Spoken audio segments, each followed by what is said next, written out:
Hey friends, you already know who it is. It's me, Miss P. Today we're making a Giorgio de Chirico inspired little drawing. So this is the first part of it. I'm going to start by putting a horizon line on my paper. Now I sort of measure out where I want it. I measure my paper. My paper is 12 by 9. So I tried to put it at the 6-inch mark. It's still not totally centered because I didn't do it to the other side. But you know, it's okay. So here I'm pointing out the 3 and the 6 because this side of the paper is 9 inches, and so we have a 3-inch little space in between there. Now the long side of my paper is 12 inches, so I'm going to make a mark at the 4-inch, which I will point out, and the 8-inch. And so I have a 4-inch box right in there, and then I have 4-inch sections on either side. So I've got a little box that's a third of the size of the paper, but it is proportional. So it'll be the same shape as my paper. But, you know, I'm trying to put that right in the center. I'm measuring up to my ruler, just trying to make sure I make a nice straight line. This can be tough to get the hang of. It is not super important to make sure it's perfectly straight and perfectly square. Do the best you can. It is important to use a ruler and to have a horizon line. So you can see right there, this is not a perfect rectangle. I'm trying to fix it up a little bit even.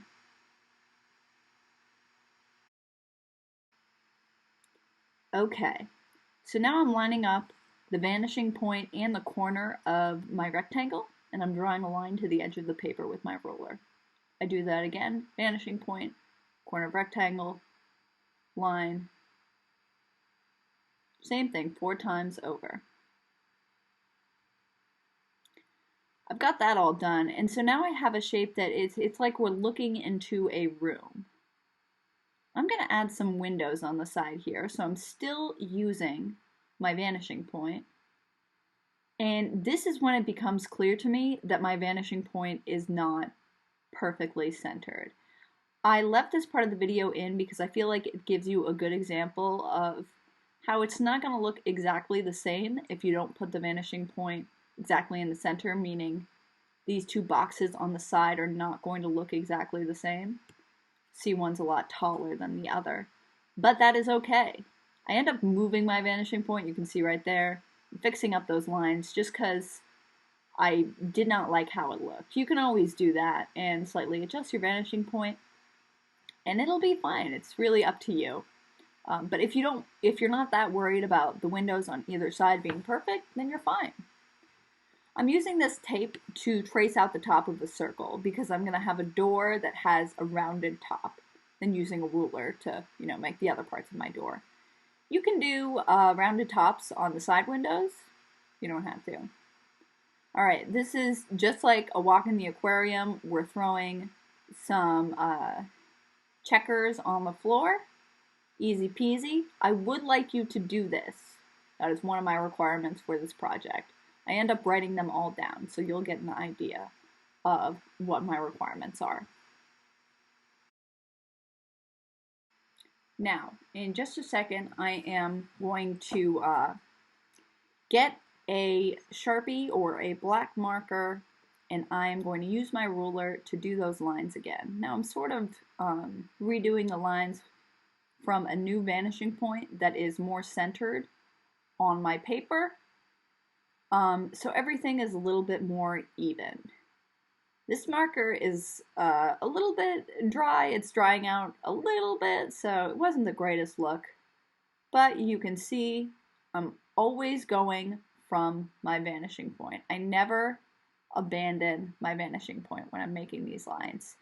It can be hard to remember sometimes, and it can be kind of a pain, but I think it is definitely worth it. So I'm going to take some time to do the same thing that I did before, just outlining those lines.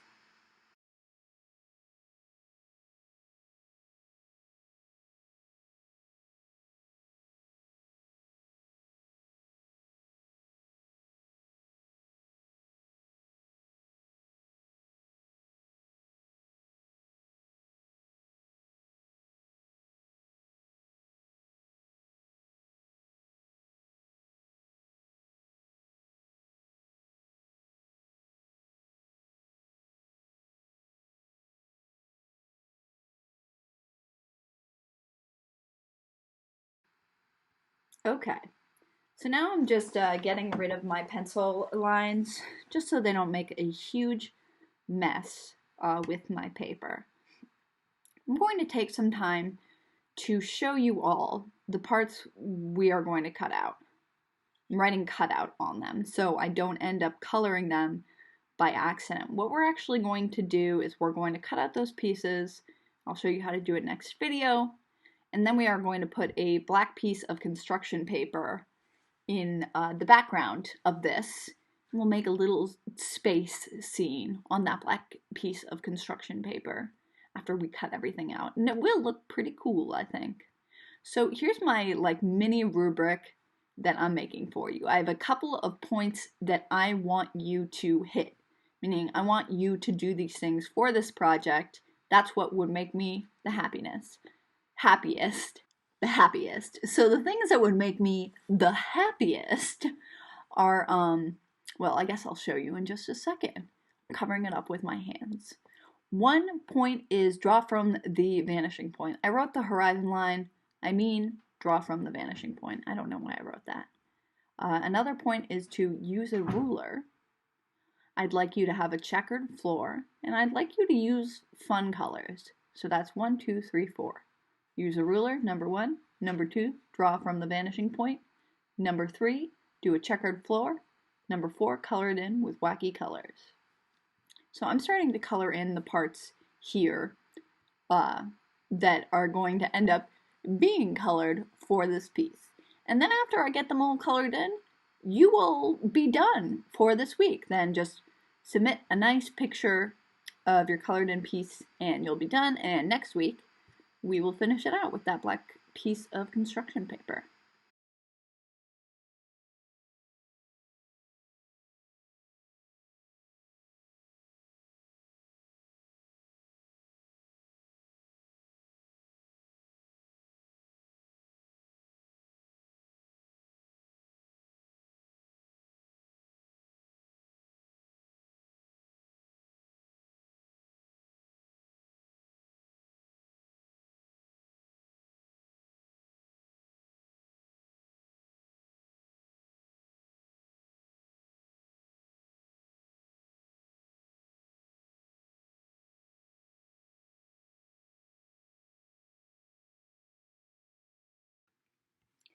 All right, my friends, I am getting towards the end of coloring here. Pretty simple. You don't have to use the colors I used, but these are looking good to me.